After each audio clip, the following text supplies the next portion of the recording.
حضرت علی علیہ السلام کے اقوال: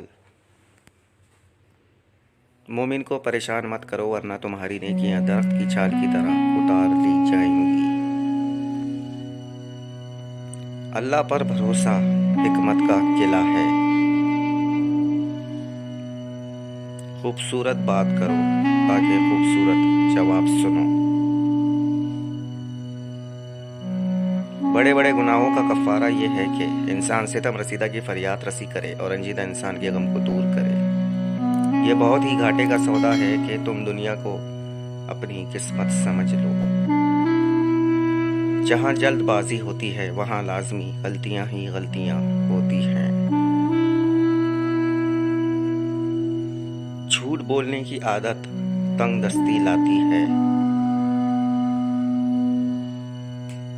بہت سے الفاظ حملوں سے زیادہ اثر رکھنے والے ہوتے ہیں۔ اپنے رب کے علاوہ کسی سے امید وابستہ نہ کرو۔ جو چیز غیر کے ہاتھ میں ہے اس کی طلب کرنے سے بہتر ہے کہ تم اس کی حفاظت کرو جو تمہارے پاس ہے۔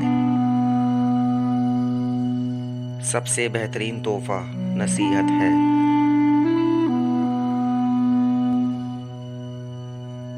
دوستوں کے غم میں ہر حال میں شامل ہوا کرو، لیکن خوشی میں تب جاؤ جب وہ خود بلائیں۔ خدا نہ تمہاری صورت کو دیکھے گا نہ تمہارے مال کو، بلکہ وہ تمہارے دل اور کردار کو دیکھے گا۔